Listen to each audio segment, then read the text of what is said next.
myself again. But it's the only way you're ever gonna learn. You look back and it's all in the past. I'm dwelling on the thoughts I cannot say to you. If I don't say the words, then maybe it's not true. And it feels alright. Good morning, welcome to NUFC Matters with me, Steve Wraith, and Mick Lewis. How are you, Mick? Very good, Steve. You? Yeah, good to see you, mate. Sorry we didn't catch up last weekend. Yes. You had a good trip up?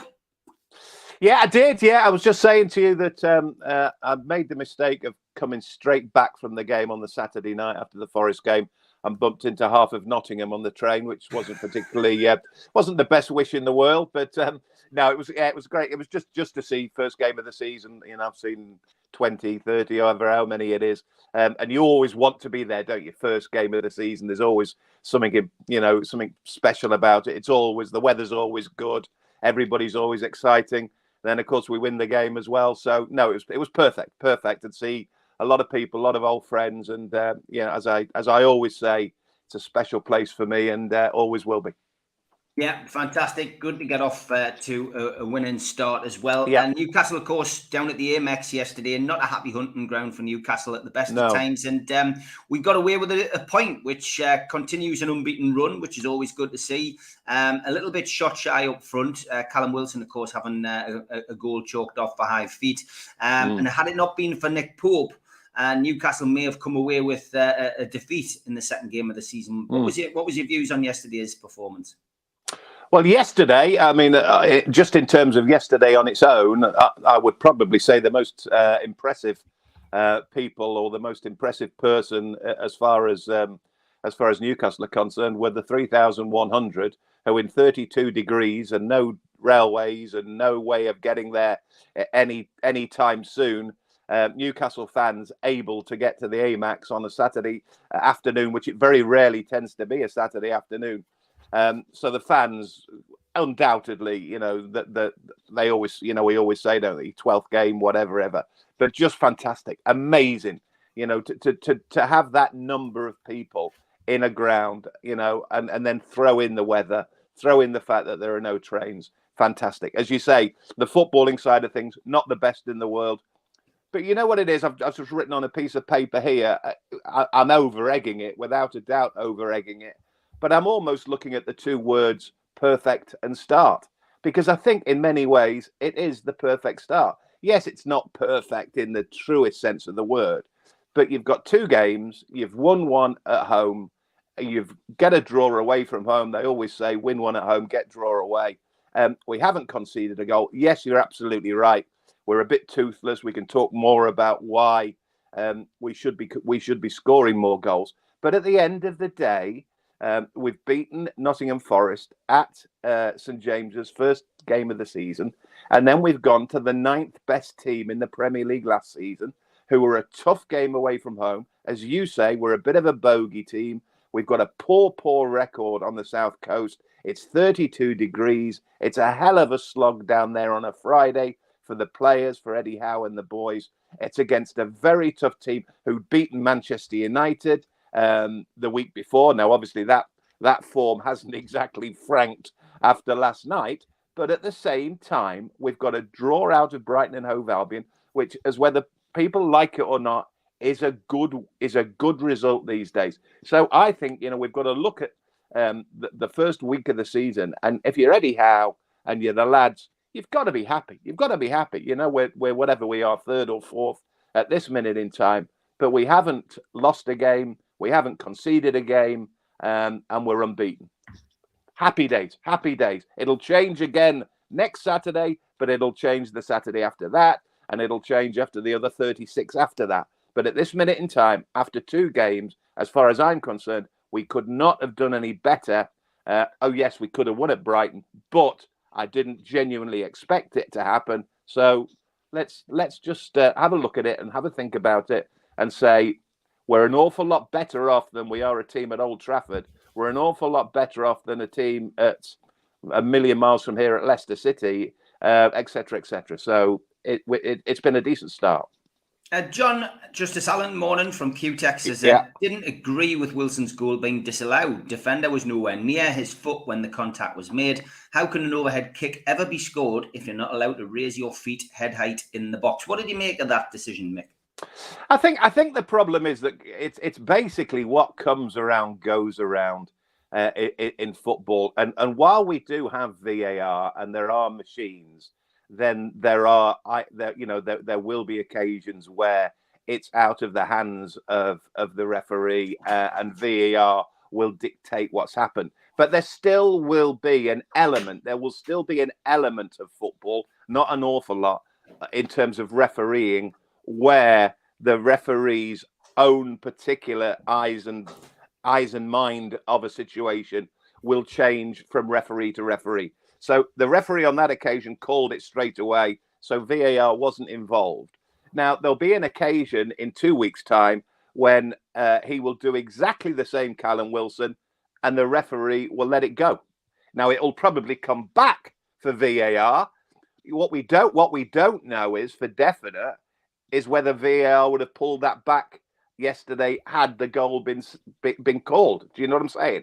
So it is what comes around goes around, and I think it would have been slightly strange of us to think that we have been denied by a win at the Amex when, to be honest, certainly in the second half. We were second best by far. We did okay at the start of the first, but from the second half, and you look at, without a shadow of a doubt, who's your number one, who's your best player? It's the keeper by a mile, plus a couple of knocks off the line. So I don't think we should be churlish about whether Callum Wilson's, whether it was a yard or a foot or wherever it was. I think at the end of the day, what comes around goes around. It'll happen again at some point in the season where it won't be notched off. It'll be allowed. But no, I wouldn't worry too much about the Callum Wilson situation. Geordie Toonville says, morning, Stephen Mick. A poor performance overall, but a fighting point against a very good Brighton team. Question, Mick, have you heard of any possible new signings, midfield and striker needed badly? No, I do not. And to be honest with you, had I been a working journalist as I was at Newcastle for 25 years, I could have genuinely said to you, yes, no, it might not. I don't know. What I do know is that Eddie Howe was spoken at his press conference on Friday, ruled it out. Again, after the game yesterday, seemed to be saying that there's not an awful lot happening. So, to be honest with you, my thoughts in these sort of situations is always go to the club website, go to the interviews with Eddie Howe, and glean at what Eddie Howe is saying, what Eddie Howe is thinking. Because journalists, agents, tittle tattle, Twitter, online, wherever, don't worry about it. Don't worry about it, because they know nothing. They will know nothing, most of them. Some will know some will know a little bit better. But the person who knows, and the person who you should trust in, as I keep saying this word trust, just trust Eddie Howe. And if Eddie Howe says at his press conference on Friday that he doesn't think anything's going to happen in the foreseeable future, just take it as read. Again, last night after the game, doesn't see anything happening in the foreseeable future. We don't like it. Of course we don't like it. But I'll tell you what, if you think we don't like it, how much do you think Eddie Howe likes it? Eddie Howe is desperate. Of course he's desperate. He wants a bit more consistency amongst his midfield players being more potent. He wants somebody to score goals in the back, because we're looking very, very handy on occasions, but we just can't score the goals. And Eddie Howe wants it more than anybody else, because it keeps him in a job. It keeps his team happy. It keeps his team supportive. So, yeah, no, just keep an eye on what NUFC TV and the likes are saying, and ignore social media, ignore the newspapers. Just keep an eye on it that way. Mick, we're going to say happy birthday to Keith Elliot, who celebrated his birthday yesterday. We missed it yesterday. Almost shared the same birthday as Shearer, of course. Exactly. He was 76 yesterday, being a Newcastle United fan for many, many years. Brilliant. He watches the show from Florida, Mick. So big happy birthday to Keith Elliott. Well, the only good thing, Keith, is it's even warmer here than it is in Florida. That's the only saving grace. But congratulations and happy birthday. 76. God bless you. Fantastic. Great stuff. Newcastle United's manager, Eddie Howe, has been speaking to the players this week about history, Mick. Big piece written about that. And, very good words, I guess, from Eddie Howe. You should never forget your history. You should never forget the past. No. What was your take on that this week? I was interested. I must admit, I did see it. I knew he wasn't prepared to get involved in it. He didn't want to sort of then get questioned as to, what was the scoreline against Manchester United? Who did we win in the Fairs Cup in 1969? How many cup winners were there in the 50s, etc. I think that was unfair on Eddie Howe. I think what they're trying to do is trying to realise to his squad just the meaningfulness of Newcastle United, and there is a lot of meaningfulness. I heard a very, very good piece on Friday night on the BBC on Radio Newcastle with my mate John Anderson, and Gary Bennett chipped in as well. And Benno's a great lad. He was Sunderland captain for years, and he's a lovely fella. And Benno and Ando were talking, and they made a very good point, and that was, and Eddie Howe will be aware of this as well, is that once upon a time, footballers were not only footballers, they loved football. Do you know what I'm saying? So you and I, you do your job. I did my job for years. I just, we've both been involved in some degree of the world of football, but we would have been football lovers anyway, if we'd done different jobs. And what Benno and Ando were saying very rightly is that not only once upon a time were footballers, they loved the world of football, so they would know football.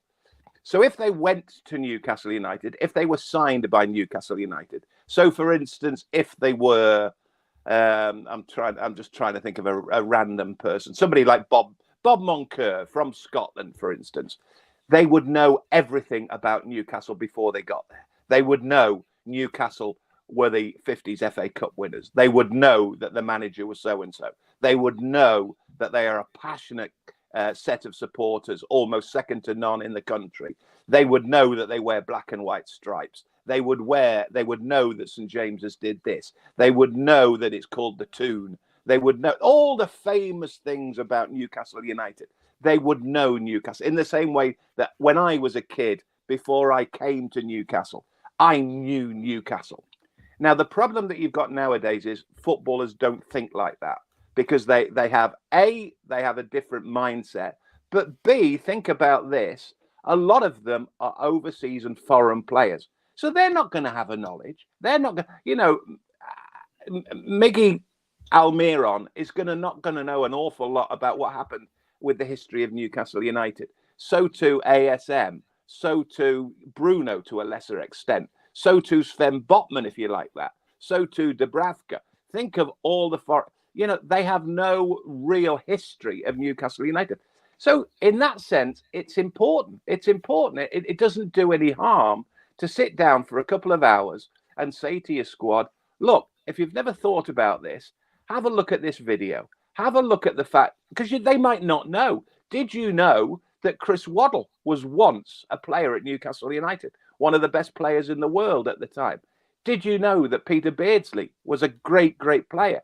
Do you know that they might not even know that Paul Gascoigne, the great Gascoigne, was a Newcastle United player? So I got it completely, and it can only help. And it's just, again, an indication of the brightness, the cleverness, the forward thinking of Eddie Howe, that it's more about football. It's more about just putting the cones out, A to B to C to D, set plays, blah, blah, blah, blah. Sit them down and think them about black and white stripes and this city and this club of Newcastle United. Thought it was a nice idea. No, it was a nice idea. Talk of Keegan coming back in as well to give the players a talk. I mean, would you be up for that? Do you think that's a good suggestion? Without a shadow of a doubt. Without a shadow of a doubt. But again, whether we like it or not, Steve, because, you know, you and I are kindred spirits, and so are 20 million other Newcastle United fans. But I'm sorry, we have to realise the fact that there will be, if you put a Newcastle United squad into a dressing room or in a room in 2021, 2022, 2023 of the 21st century, and Kevin Keegan walked through the door, there's an element of who on earth is this fella? They don't know who this fella is. One of the best ones I read a long time ago, about 2 years ago, believe it or not, but this is a good indication. About 2 years ago, I was watching some athletics on TV, and Steve Cram was having a joke with a fellow co-commentator on the BBC, and they talked about modern day athletes and what they appreciate of what it used to be back in the day. And Steve Cram actually admitted that a 1,500-meter British international stopped him and said, "Oh, hi, you're the guy from the BBC. Have you ever been a runner?"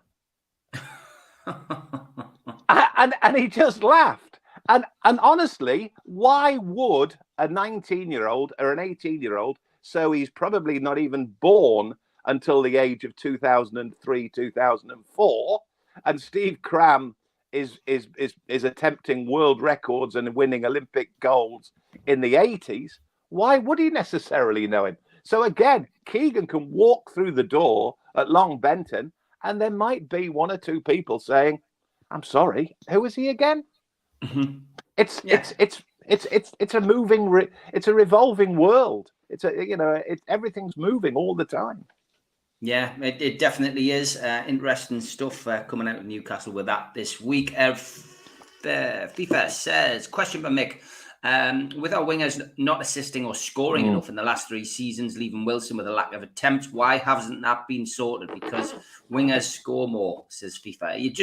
It keeps coming back to this, isn't it? Like players, that Newcastle desperately need. I think creative players and goal scorers. It's a question, but what do you make of what FIFA said? Well, I think one of the problems that you have is it's when you're caught between a rock and a hard place with a footballer, and I'm sure Eddie Howe is very, very well aware of this.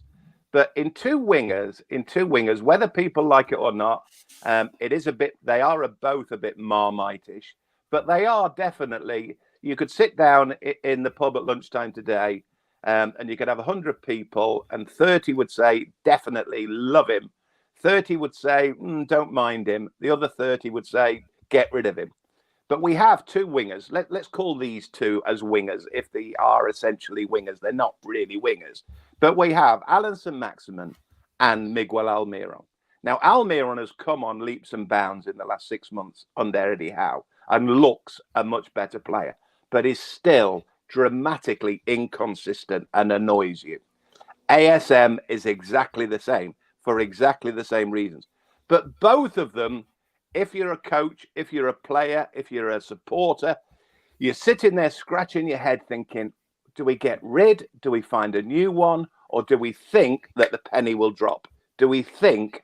So rather than, and don't forget with it, in the case of Almiron, we've spent an awful lot of money. So you're almost indebted into trying to keep at him to make sure that 30 million, whatever it was, has been repaid. It's a difficult one. The easiest thing in the world is to find a player who has been an absolute dud, just wipe it out, get rid, and get a new one. With ASM and Almiron, you've got that continual problem nagging away in your brain. Yesterday, there was every opportunity that they could have provided the ammunition for Wilson, or they could have provided themselves with a chance themselves, or even a goal themselves. It didn't happen again. We've now got to a stage where the last 18 games of last season, right, when we won 12, we had a remarkable finish. We end up 11th. But of those 12 wins of 18 games, we only scored 24 goals. So we were scoring at less than 1.5. This season, two games, no defeats, but only 2 goals. So we're now down to 1 apiece again. per goal per game. This isn't good enough. It's got and is it? We've got Manchester City next week, etc., etc. Now, as I mentioned when the day that the fixtures came out, we've got a great opportunity with 6 of our first 7 at St James's, with the exception of the Manchester City game, to get ourselves a really good platform of points from St James's before Qatar, before the World Cup kicks in. But as with Nottingham Forest last week, when up to an hour, we were doing everything absolutely spot on, but we could not put the ball in the back of the net. In the end, we needed a centre-back to lash one in from 30 yards to win a game, or to certainly start a game rolling. Now, is that going to keep going? We've got until September the 1st. We have got to find some sort of goal scorer, some sort of provider. But as I say, the problem is, what do you do with ASM? What do you do with Almiron at this minute in time? Do you cut your losses? It's a very, very difficult one. You know, I once upon a time, for instance, would have said Almiron, not a chance. At this minute in time, I find him very, very difficult to leave him out of the team, because he is definitely playing well. But they're not doing the business. They are not doing the business. And the thing that slightly worries me as well, I don't know whether people will agree with this, but on the basis of Forest, and I didn't see it yesterday, but I listened to it and watched the tape back, I get the impression Callum Wilson doesn't look entirely happy either. He was very quiet against Forest. He was very quiet again yesterday. And I'm just not sure that he is getting a little bit frustrated by the fact, and he's a clever player, that he's getting frustrated by either the lack of supply line or the fact that he needs a partner alongside him. I don't know what the problem is. I might be writing this wrong, but I just think that Wilson just looks at this minute in time a little bit unquiet with the way that he's playing. Lots of comments coming in. These two about ESM. Diving was disgraceful yesterday. Our defence and goalkeeper are Premier League standards. We need technical and much faster. Another midfielder, Bruno. I mean, look, ESM's diving was a bit of an issue yesterday. He got booked for it, over the top. People don't like to see that. It's, you know, it is ridiculous. Didn't have his best of games, it has to be said. John says, is Maxi worth the shirt away from home? His one main trick seems more effective at home, where he seems to get more space. He needs to use the simple ball a bit more, in my opinion. But you can't. You know, you look at the basis of Eddie Howe. You know, some managers are prepared to do it. Some managers quite like it, actually. And I'm talking about chop and changing. I'm talking about some will go 3 at the back. Some will go 4 the following week. Some will go him at home, him away. He doesn't tend to do that, Eddie Howe. On the basis of what we've seen, he tends to be somebody who likes to stick with continuity, and he likes to stick with loyalty. So I agree with whoever it was said there. Yes, there might be an argument to say about an ASM or an Almiron.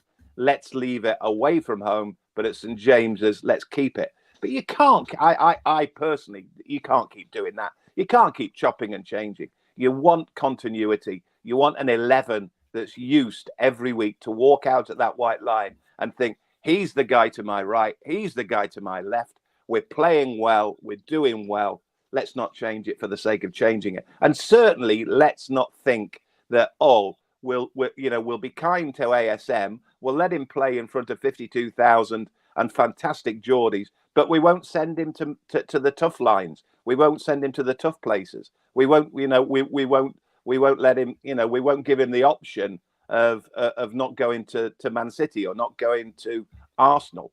No, you've got to stick with it. You've got to either, as I say, you've got to decide either way, and it is a tough decision with both of them. What do you do? It's what was the old saying? What do you call it? Da da da da da da. You know, the old song. I can't remember what it is. Mm-hmm. Yeah, I mean, look, it's one of them. ASM is always going to be a conundrum in this team. There's always going to be fans for him and against him. I wouldn't be surprised if he gets moved on at some point. Might not be this window, maybe the next one. I wouldn't be surprised at all. But they need a replacement in. We need extra people up front. We know that he's a talent. He's a talent, though, Steve. You know, we keep saying it. He's a talent, and Almiron is now a better talent than he was previously. It's just that what's between their brains? What's between their ears? You know. Yeah, exactly. Well, Sean, again, continuing the ASM, says, Mick, if it was put to you now, stick or twist with St. Maximin? Should we try and swap them some of Chelsea's outcasts, Pulisic or Callum Hudson-Odoi? Well, you know, if it was your decision, Mick, would you keep him, or would you get shot and bring somebody else in?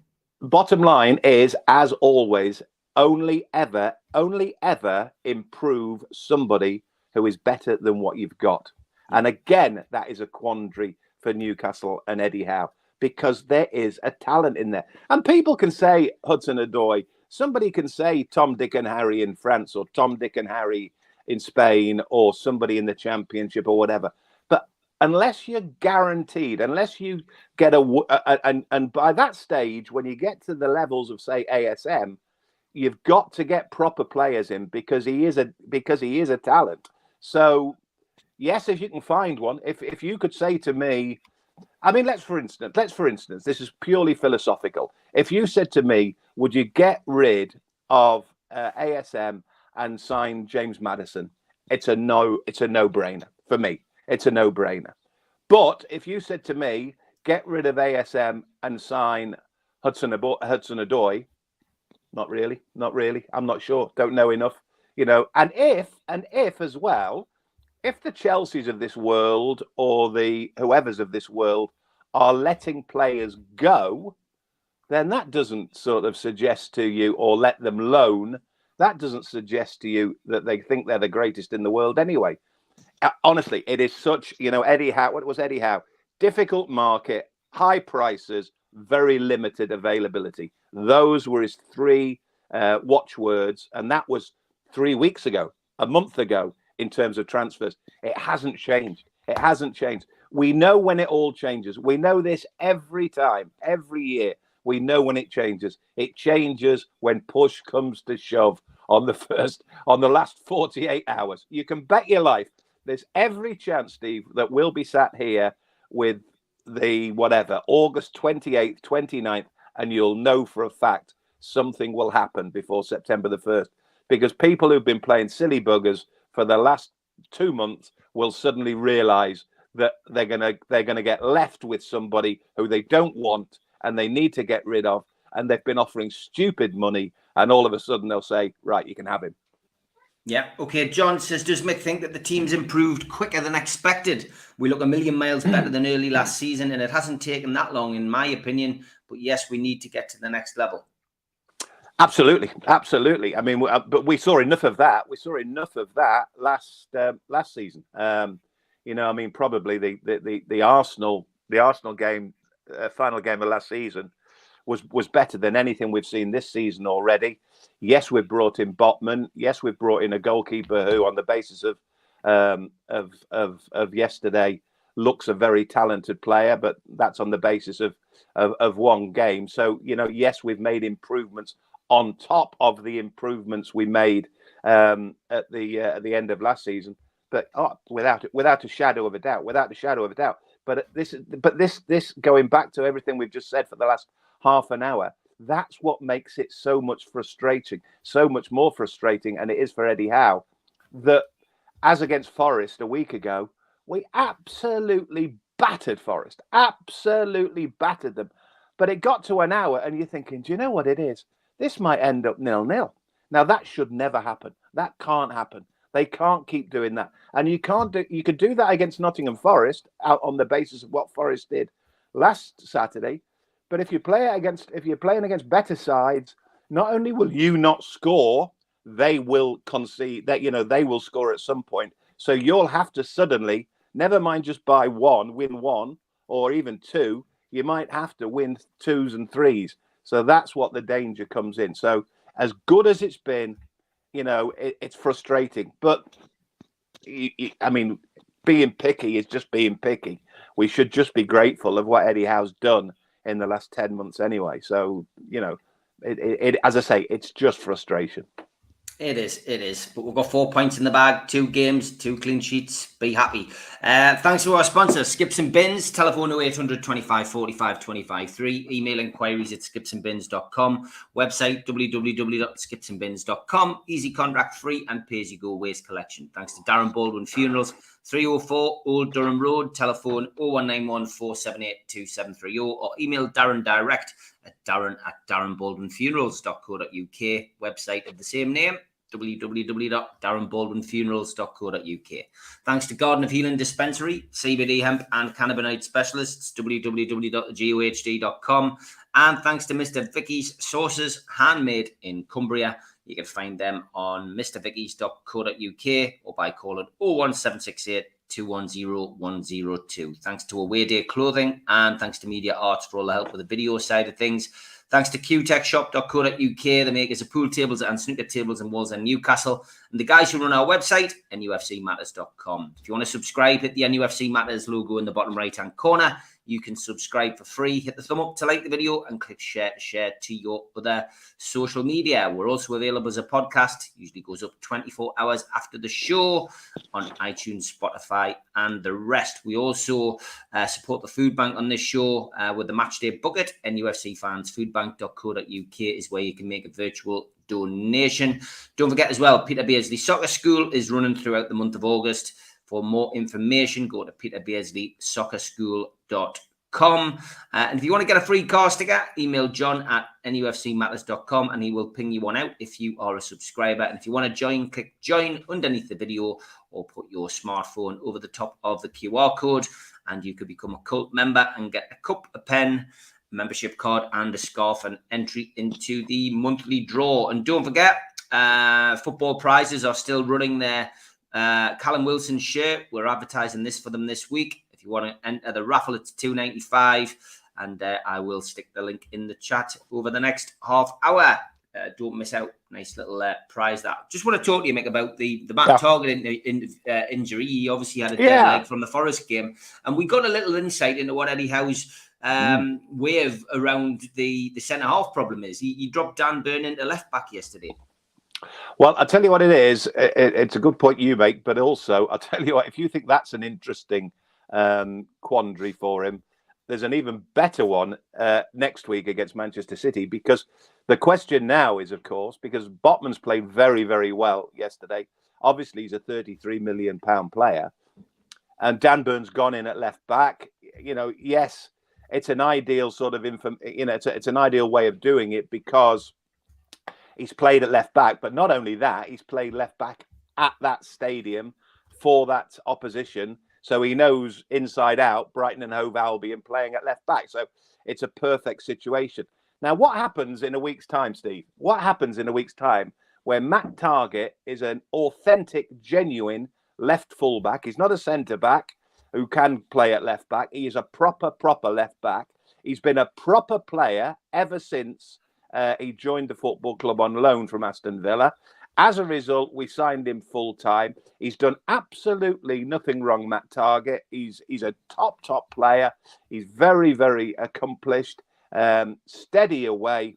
What do you do next week against Manchester City when the loyalty issue, which is always the issue with Eddie Howe, does he now say, well, Dan Burn's done a good job for me last weekend. Sven Botman's gone in along with Shah and done fine, left and right as well. That's a nice partnership. But what do you do with Matt Target? Do you put Matt Target in at left back? Do you put Dan Burn back in against Fabian Schär and say to Sven Botman, well, I'm sorry, mate, but it was needs must. This lad, Matt Target's done nothing wrong for me for the last 8 months. It's a very, very interesting one. And here's another one as well that thought to me immediately, because the one thing that I thought about last night was, I'll tell you who might be one of the happiest people. I mean, he's going to be happy enough anyway, Eddie Howe, but he's going to be happy. He's going to be very happy for me with the thought that Nick Pope has done a really, really good afternoon shift. He's produced 2 or 3 great saves. He's done very, very well. But at the end of the day, Nick Pope has been the only one of the loyalty brigade who has bucked the trend. So in terms of Botman's had to wait because Dan Burn, Matt Targett, Cher and Trippier have done so well at the end of last season. Dear old Bruno had to wait for 6 games because we're on a 9-game run and there was no way that the Brazilian international was getting his spot because the midfields have been doing so well. But the one that he has bucked the trend, Eddie Howe, is the goalkeeper, because like the back four, the goalkeeper Dubravka has likewise done perfectly well at the end of last season, but he has been ousted. He's been told, I actually thought he might have gone before now, but Dubravka is now out of the game, and that Nick Pope is in. So I think Nick Pope is probably happy enough himself, and he should be, but also the fact that Eddie Howe's thinking that has justified my, because the worst thing that could have happened to Eddie Howe is that if Nick Pope had done what David De Gea did last night against Brentford for Manchester United, what do the Dubravka gang say then? They say, hang on a minute. Okay, he was 10, but he's 10 million compared to Bruno and Botman, who are twice as much, and they've had to wait. So it's an interesting one. It's an interesting one. Going back to Targett, I'm absolutely fascinated to find out what happens next week, because never mind what happened. I think yesterday we knew, yes, he's injured. What do you do? There was seemed to be a suggestion that he might play 3 centre-backs, but I don't think that was ever going to happen. Then, of course, don't forget there's the Paul Dummett situation. Paul Dummett was an option of coming in as an orthodox left-back, but he's moved into Dan Burn. And what it tells you is, if you didn't know already, Eddie Howe is a big fan of Dan Burn. And what he does around the place, what he does around the dressing room, what he does for the rest of the squad, the fact that he knows the place, he loves the place, he's a black and white Geordie. He likes him. So what does he do against Manchester City? Does he leave Dan Burn in at left back, or does he leave Matt Targett back on the bench, or does Sven Botman, as well as he played yesterday, has to go and Burn goes back into centre back and Targett goes into left back? Really interesting. Yeah, it's great to have so many options. Definitely. It really is. I think as a lot of people are suggesting in the chat, we will probably see Dan Burn, possibly even on the bench. Maybe we'll go with Botman. He's got to bring Targett back in. I think Dan Burn at left back against Manchester City would. There's absolutely no way of second guessing. This is, what you've said there. How many? If you'd have polled 1,000 first game of the season against Forest, you'd have had 990 wanting Botman starting. Yeah. Did he start? No. You can't. You're right. Well, you can't judge. You can't pick. You can't pick the team. But I said it. I said it, and then you think afterwards. You think, are you stupid? That we know Eddie Howe so well, or we're beginning to get to know him so well. We should have thought, of course, he was going to leave Botman out because he's loyal to Dan Burn and Fabian Cher and Kieran Trippier and Matt Targett. But now it's slightly changed because he's had the opposite. It's been forced on him, of course, to change it. So does he change it? Does he stick with it? It'll be interesting. Yeah, Mark says, for the Man City game, would you load the midfield or would you put Targett back in and go 5 at the back? I think 5 at the back could I'd play 27. I'd play Dubravka and Pope together. Exactly. I'd play Dubravka and Pope, and I'd throw Darlow in as well. Mark says, where do you think we'll end up in the league if we don't sign anybody? Lots of people feeling that if we don't sign players, that it's going to affect our season. If your auntie had balls, should be your uncle. I mean, what can you do? All we're doing at this minute in time is doing very, very well, very, very well.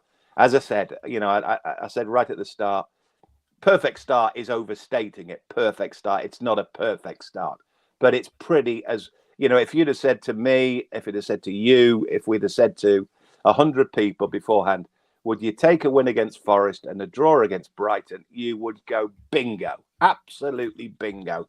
And you've not conceded a goal. Yes, we probably genuinely, I certainly would have thought the thing that would worry me is, have we got enough goals in us? Because, as I say, I've just shown you the stats: 24 in 18 games at the end of last season, when we did miraculous things. I mean, how you can win 12 games of 18 and only score 24 goals, and that was 3 against Norwich and 3 against Everton. So there's 6 out of the 24. So I mean, we somehow, and that is testament to how well we played. But it started again. And Eddie Howe knows that. And I have a look at, again, go back to NUFC TV yesterday, his post-match interview on the club website. Have a look at it this morning. It's probably the first time that I've thought, and I did say before the season started, we'll see a different Eddie Howe, because he's gone from being the guy who's saving the day. Now he's got to be more proactive. Now he's got to be, and we start from a clean sheet. Everybody starts from start. And he looked, and he said, yes, we were quite good at this, but he was really quite critical of his team yesterday. So it'll give you an idea of just how aware he is of the fact that this lack of goals and this lack of potency is really beginning to annoy him. And everybody, I mean, this is the thing. Brighton and Hove Albion bring in a kid on substitute from sub yesterday, who's an absolute flyer, and they've signed him. And people seem to be signing players left, right, and centre. Now, I've never been one of those who thinks, well, just because they've got someone and they've got someone, and Forest have signed 347 players, which they almost have, then why haven't we got one? So you shouldn't think like that. But it is getting to the stage where you are getting slightly frustrated that, hang on a minute, he's gone there and he's gone there, and we were interested in him, but we didn't get him. I mean, yes, Etikike is the major case, but that was a strange situation and a one-off where a young boy gets the chance to go to PSG and he's French. It's not going to happen. You just cannot come. You cannot challenge, and you can't certainly give him an option of that. But there are other players who are going elsewhere to other clubs at the minute, who you think to yourself, why didn't we go and sign him? Why didn't we get a chance with him? So let's be interested. I mean, let's see whether it changes between now and Man City. I would doubt it, but let's wait and see.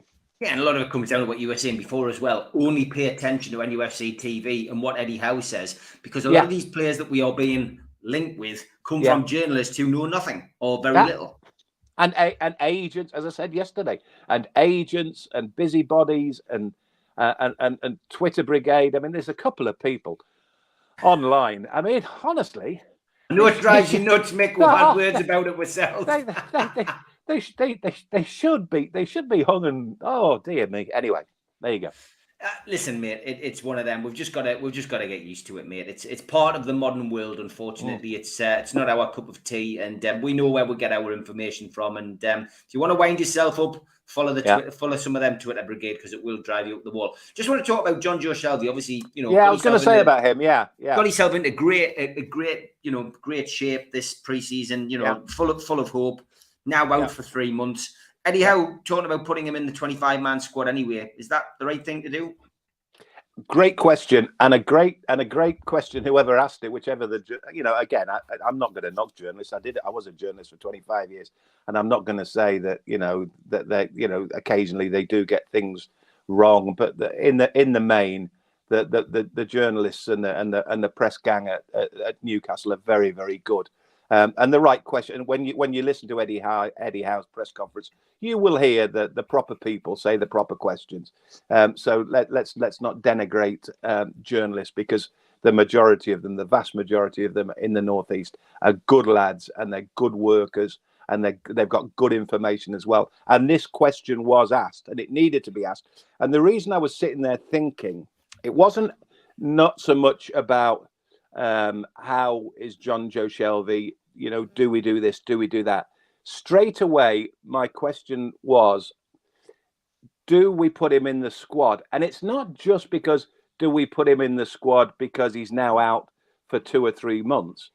The question is, and it wasn't really said, but 2 or 3 months, and it is now supposedly 3 months, isn't 3 months. It's 3 months and then another 2 months for the World Cup. So all of a sudden, it's not about Jonjo Shelvey won't play here until November. It's about Jonjo Shelvey won't play here until January, because from November through until January, nobody will play, regardless of whether they're fit or not. So I'm sure that the question that Eddie Howe and his staff and the football club made was not about do we feel that we have a right and have an obligation to a top player like Jonjo Shelvey, who is a really good lad and is a good player and a good footballer and has been very, very well for Newcastle United for a long time now. But all of a sudden, he has been dealt a really bad card because his injury just happens to coincide with the start of the World Cup. So, 3 months is now 5 months. 4 months, 4.5 months. So I was very interested to find out when he said, yes, we're going to keep him. But I actually could have seen that. I'm sure in a conversation, there will have been 1 or 2 people in the building, as always does with all debates. There will have been 1 or 2 people saying, do you not think it's a bit of a risk that we're not only leaving somebody out for a few weeks, we're leaving somebody out for 6 months? And we're struggling at this minute from midfield players, particularly. And when you bear in mind that he is, as I've always said, he's the one player who can pass a ball over whatever distance, short, long, whatever, diagonal. Jonjo Shelvey is a good provider of the football, and there's not very, very many in that group at all. So it was a real problem for Eddie Howe. They've decided to go with it, but I think it's a blow. I really think it's a blow. There have been 1 or 2 other clubs in the Premier League who've lost players in pre-season and during the summer.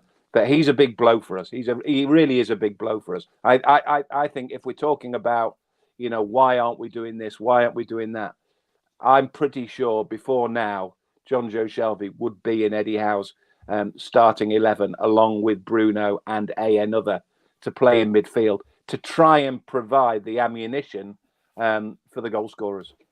Orange Twig says, I'd like to see more of Elliot Anderson. I think he should be ahead of Jacob Murphy, who continues to get minutes and has shown next to nothing in his time here. Would Mick give Elliot Anderson a go?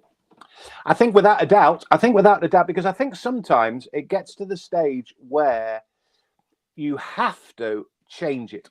It's getting too samey, and as I said about ASM and Almiron, the fact that the inconsistency just gets frustrating, and other players, another opposition get to see, we know what we can do. With Almiron, for instance, you just put him on his right. You just push him on his right because he can't kick his right foot to save his life. I mean, against Forest, there must have been 3 or 4. I must have broken John Anderson's ribs because every time Almiron went to shift onto his right, I went bang with the shoulder because I knew he wouldn't do it, and he went back on his left again. So you just look for something that might do something a little bit different, and maybe you go back to 1986 and Sir Bobby in the World Cup. It wasn't working. So what did he do? He sticks Pedro in with Gary Lineker, and it all changes. Now, I'm not saying for a minute that Elliot Anderson is a Peter Beardsley, and I'm not saying that he's going to be the finished product. Of course, he's not the finished product. But what he will do is he'll do something a little different. He will give the opposition a question. He'll give the opposition something that they're not sure about. He's clearly, the thing that I did like about him in pre-season was he's got a bit of ego. He's got a bit of an ego in there. He's got a stature. I tell you who he looked like. He looked an absolute double to me of the lad from Everton, Barkley, who absolutely looked a big lad and a young player, and carried the ball well. look like he's got a bit about him. So I think Elliot Anderson. I mean, he won't want to, Eddie Howe. I'm pretty sure he won't want to, if necessary. But at the same time, there might be a case when you're sort of 0-0 after 70, 0-0 after 75, and we've got so many substitutes these days. Give the kid a run. Give him a run. See what he does. Because you just never know. You just never know. These players can really click it. Yeah, they could do. Yeah, but I think Anderson deserves a chance. Certainly. Ross Barkley was the kid I was thinking of. Yeah, Ross Barkley's very similar to him. Honestly, he's an absolute double of him. He's an absolute double of him. Yeah, no, I would agree, mate. 100%. Okay, Manchester City next week, and it's going to be tough. There's no doubt about it. I mean, Haaland, he might not have scored yesterday, but got 2 assists, and Manchester City have just picked up where they left off at the back end of last season. But it's an opportunity, I guess, for Newcastle to see what level they're at, Mick. It is, and funnily enough, if anybody heard Match of the Day last night, you heard Scott Parker, who I've always really liked. I liked him as a player at Newcastle. I think he's a bright lad. I always thought he would have a career as a manager, and he's done really, really well at Bournemouth. And he talks common sense. He's an Eddie Howe character, Graham Potter, these young English managers, coaches who do very, very well. And he was very, very honest enough. I think the phrase was something like, we don't play in that league. We don't play in that league. There's no point thinking about playing in that league. So they get battered off Manchester City. But he wasn't gonna dress it up. He wasn't gonna say, "Oh, we could have done this, we could have done that." He just knew that they're not in that league. Now, there was a time, not so long ago, that we might have thought exactly the same about Manchester City. But I'm not sure we do, I'm not sure we do. I know it's a hell of a job. They are an unbelievable team. And if we were to get something at St. James's, then it would be an unbelievable achievement. But I don't think we that phrase that basically used to say, well, you've got a free hit. Well, I mean, I used to say it a million times as a commentator. If it was so one-sided, you say it's a free hit. And some people might think that Newcastle against Manchester City is a free hit. I don't think so. Our record at St. James's at the minute is very, very good. Very good. Look at that rate of winning games at the end of last season.